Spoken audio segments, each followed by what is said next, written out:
Okay, here we are. I am going to do chapter 5, and this is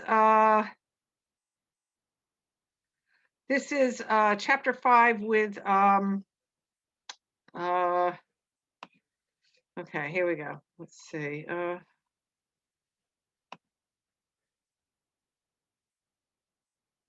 trying to find the screen.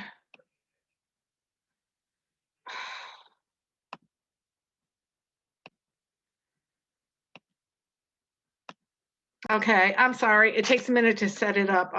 So this is chapter 5. All right, so I'm going to go through chapter 5 really quickly. You should read chapter 5 on your own. So I'm just going to go through chapter 5 very quickly, explaining the events to you. So here we go. It was Sunday afternoon, and okay, so the first thing is that we have to remember it's Sunday afternoon. The book, at one point in the book, Whit says to George, you guys are real smart. You come in on a Friday afternoon, and then you get the dinner, and then you get supper. You get up on Saturday, you work one day, and you get breakfast, lunch, and dinner. Then you get up on Sunday, you don't have to work, and you can get like, you get 8 meals or 7 meals, right, over the course of 3 days. You only have to work a day and a half. So you guys are smart, because then you could light out on a Sunday if you don't like the place. And George said, no, we're here. That's not our plan. We didn't come in late because of that. We got a steak. We're gonna stay. Lenny are gonna make. So anyway, the reason I'm telling you this is because here it says it's Sunday afternoon. That means that they arrived at the riverbank on a Thursday night. They got up on Friday, walked into the ranch late, got fed dinner, went out to work for the afternoon, then got up on Saturday and worked. And then Saturday night they went out to town, except for Lenny, Candy, and Crooks. And that was the last chapter we just read in Crook's room. So now we're in chapter 5, and we're in the hayloft, and it's with Lenny. And it's Sunday morning, and the guys are outside pitching horseshoes, and Lenny is sitting up in the hayloft. The reason I'm talking about this is because in Romeo and Juliet, it takes place over the course of 4 days. They're wed, bed, and dead in 4 days. And here, all the events that are occurring take place over the course of 4 days. Okay, it starts on Thursday night by the riverside, and then this is Sunday afternoon. Okay, so Lenny is in the barn with the horses, and it sounds like he's with, there's a hayloft. It sounds like he's in the hayloft because it says hay. And only sounds are the horseshoes clanking outside, because the guys are all playing horseshoes outside, and the rattling of the chains of the horses. Okay, and it's a quiet, warm Sunday afternoon. From outside, clanging horseshoes, men playing, right? Lenny's in the barn, and Lenny's sitting in the manger, right? And it's filled with hay, and he's looking down at his dead puppy. And he looks for a long time stroking the dead puppy. And then Lenny says softly to the puppy, why'd you have to get killed? I didn't bounce you that hard. And what happened, the puppy nipped him. And so he slapped it, and it killed him. And so now the puppy's dead. He scooped up a hollow and laid the puppy in it and covered it with hay. And now he's just sitting there miserable, right? He says, oh no, George is going to find out you're dead, and then George ain't going to let me feed no rabbits, right? He thinks George is going to be mad at him because he killed the puppy. And then he gets angry, and he screams at the puppy, why'd you have to get killed? You ain't no mouse, right? And again, this could be considered foreshadowing in that Lenny doesn't know his own strength. He didn't mean to kill the puppy, but he just doesn't know how strong he is. And he's very upset that he killed the puppy, like he didn't do it to be mean. From outside came a clang of horseshoes and an iron stake, and he picked up the puppy again. He's still speaking to him. They told me, you were too small. I didn't know it'd be that easy. And then all of a sudden, out of nowhere, appears Curly's wife, and she's standing there, and she comes around, and she comes up on Lenny very quietly, right? And she's wearing her mules and her red ostrich feathers, and her face is all made up, and she has sausage curls. She comes up so quietly he doesn't hear her. And then when he sees her, he hides it quickly. What you got there, sonny boy? and he glares at her.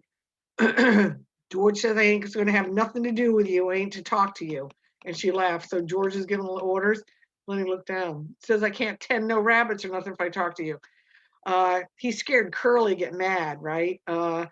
Curly's tough and Curly's mean, right? You didn't put nothing over on me saying that he didn't get it, that his hand got caught in some machine.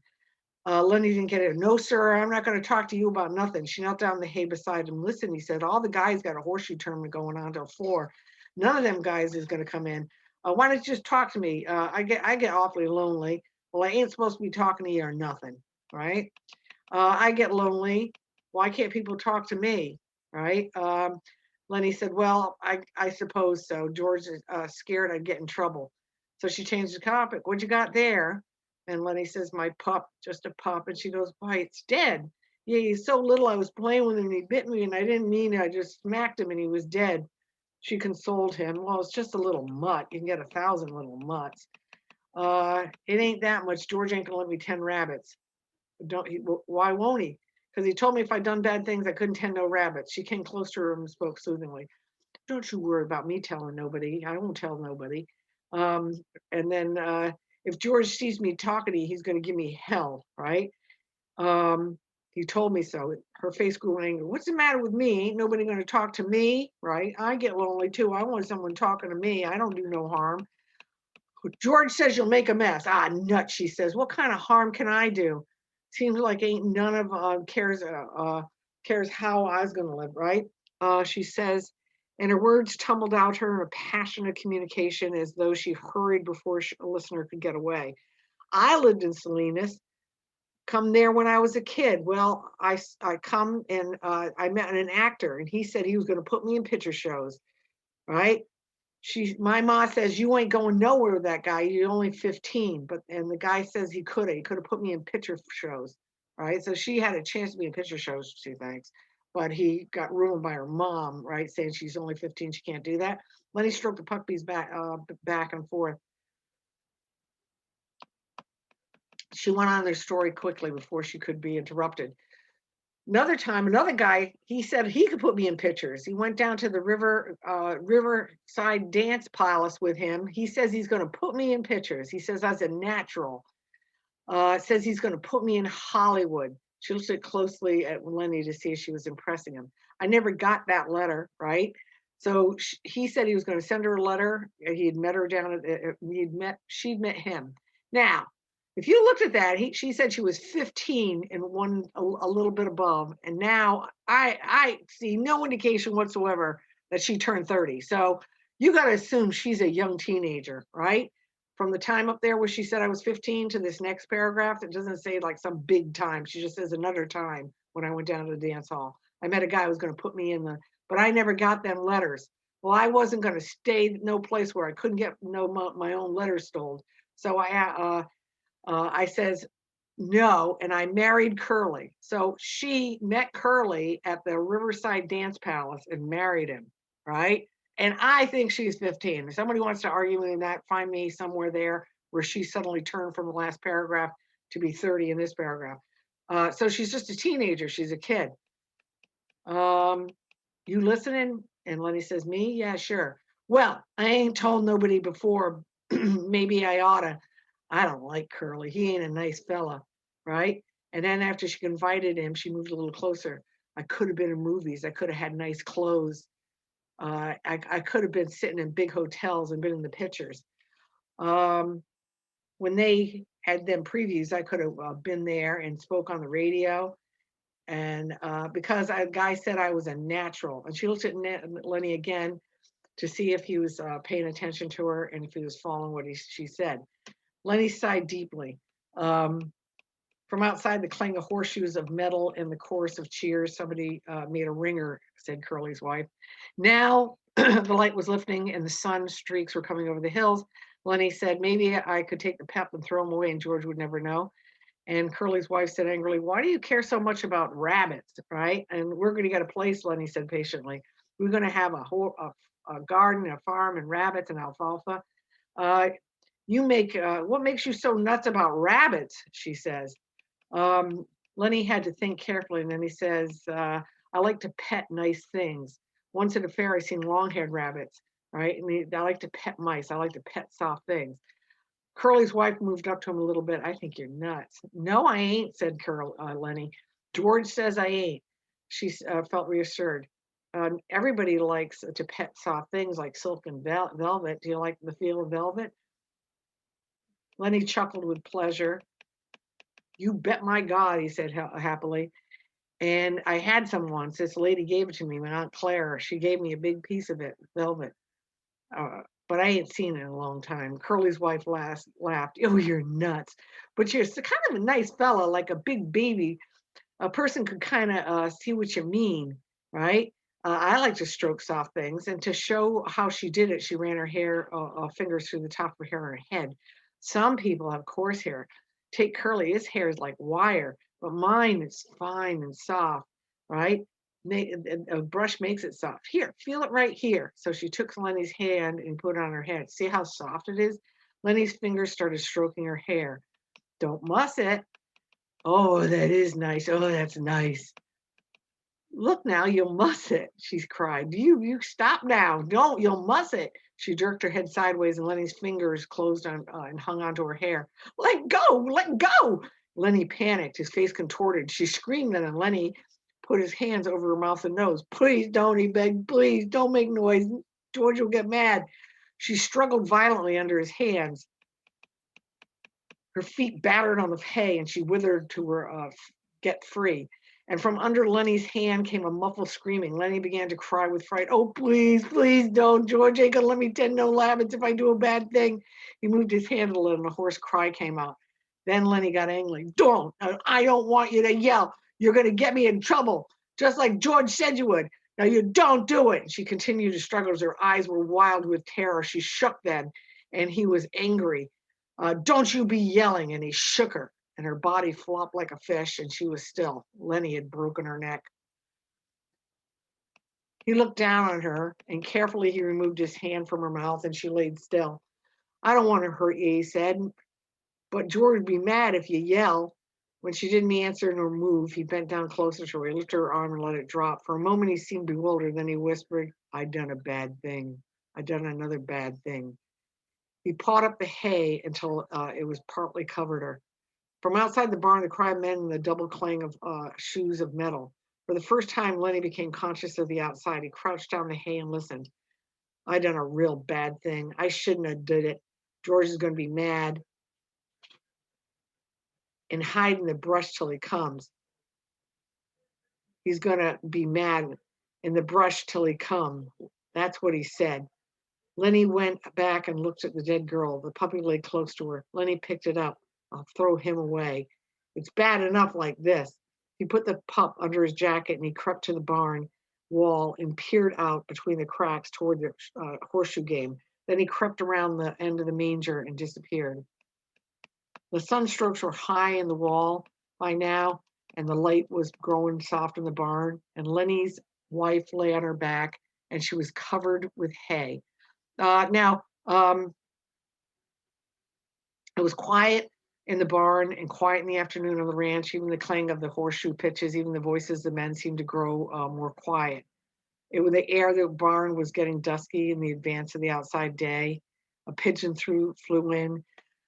Okay, so halfway to the packing box where the puppies were, the dog came in, the shepherd, where she caught the scent of Curly's dead wife, and her hair rose to her spine. She whimpered and cringed to the packing box and jumped amongst her puppies.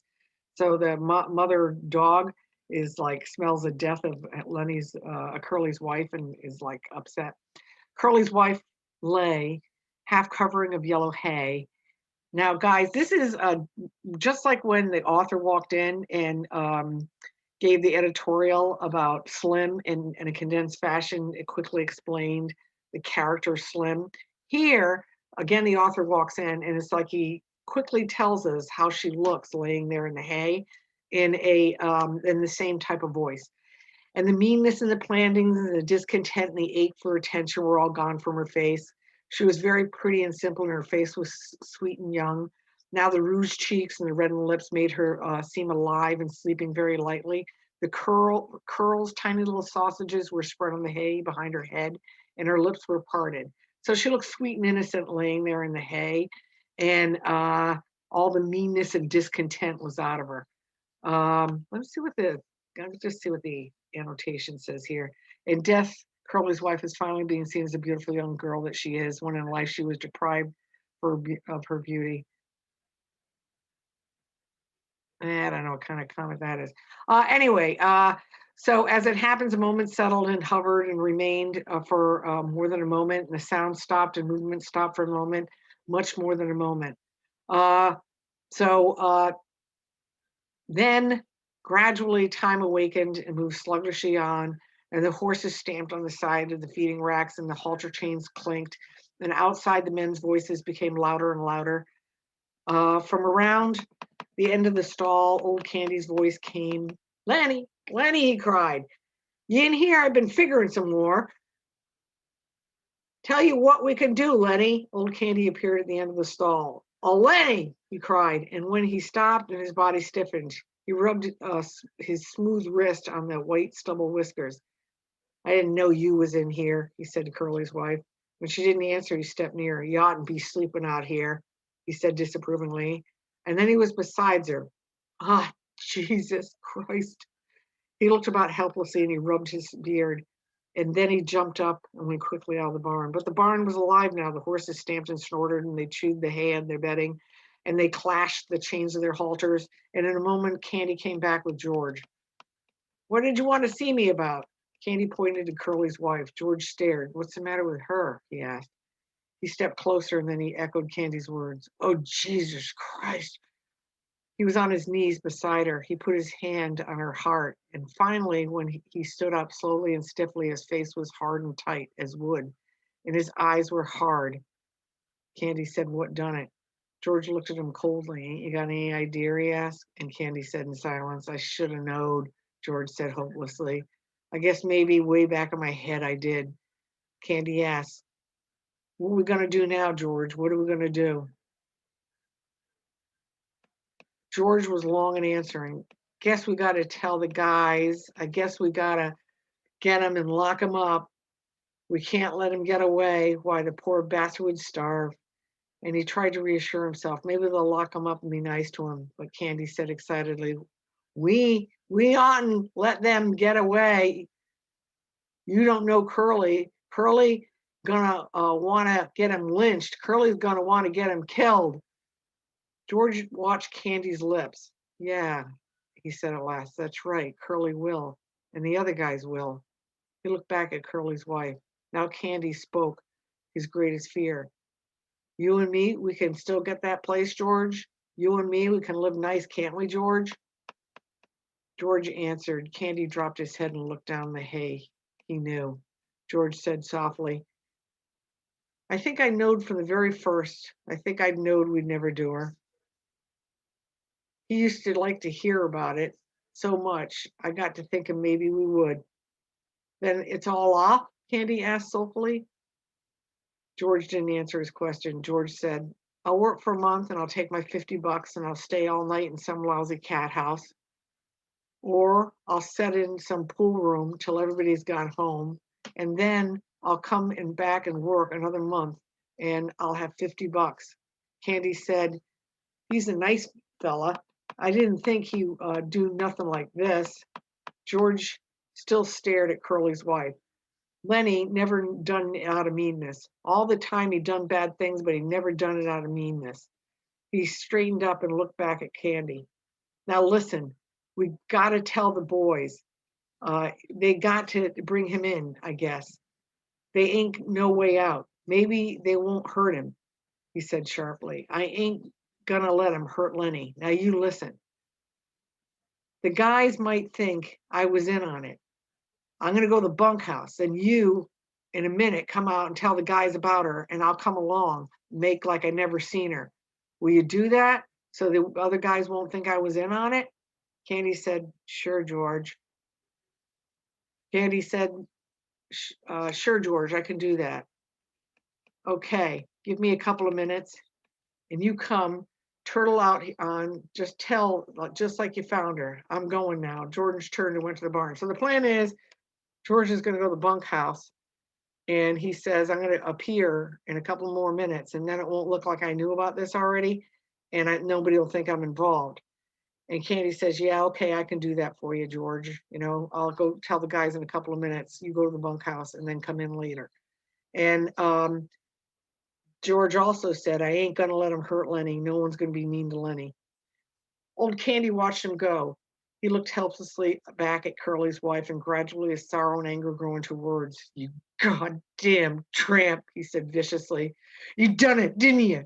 I suppose you're glad. Everybody knowed you'd mess things up. You wasn't no good. You ain't no good now, you lousy tart. He sniveled and his voice shook. I could have hoed a garden and washed dishes for them guys. He paused and he went on in a sing-song and he repeated the old words. If there was a circus or a baseball game, we could have gone to her. Just said, to hell with the work, and we went to her. Never asked nobody say no, so, and they'd been some chickens and pigs, and in the winter, the little fat stove and the rain coming, and us just sitting there. His eyes blinded with tears, and he turned and went weakly out of the barn, and he rubbed his bristly whiskers on his with his wrist stump. Outside, the noise of the game stopped. There was a rise of voices in question, a drum of running feet, and the men burst into the barn. Slim and Carlson and young Whit and Curly and Crooks keeping back out of attention range. Candy came after them, and last of all, George. George had on his blue denim jacket buttoned up and his black hat, and he had it pulled down over his eyes. The men raced around the last stall. Their eyes found Curly's wife in the gloom. They stopped and stood still and looked. Then Slim went quietly over to her and felt her wrist.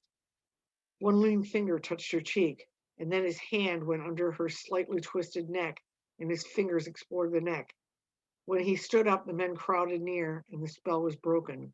Curly came suddenly to life. I know who done it, he cried. That big son of a bitch done it. I know he'd done it. Why, everybody else was out there playing horseshoes. He worked himself into a fury. I'm going to get him. I'm going to get a shotgun. I'm going to kill that big son of a bitch myself. I'm going to shoot him in the guts. Come on, you guys. He ran furiously out of the barn, and Carlson said, I'll get my Luger, and ran out too.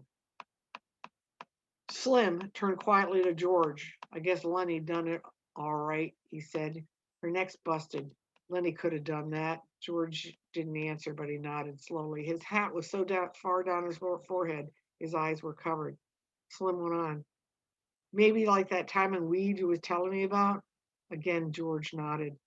Slim sighed. Well, I guess we got to get him. Where do you think he might have gone? It seemed to take George some time to free his words. He would have went south. We came from the north. He would have gone south. I guess we ought to go get him, Slim repeated. George stepped close. Could we maybe bring him in and lock him up? He's nuts, Slim. He never did it to be mean. Slim nodded.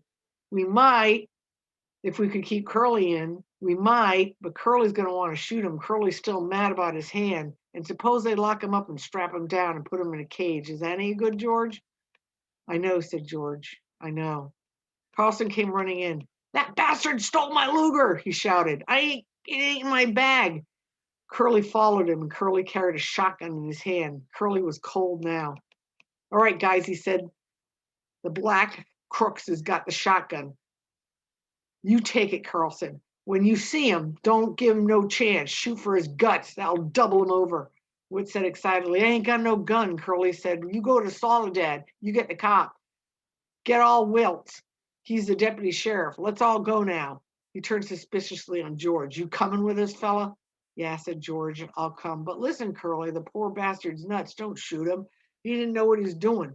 Don't shoot him, Candy said. He's got Carlson's Luger. Of course we're going to shoot him. George said weakly. Maybe Carlson lost his gun. I seen it this morning. No, it's been took.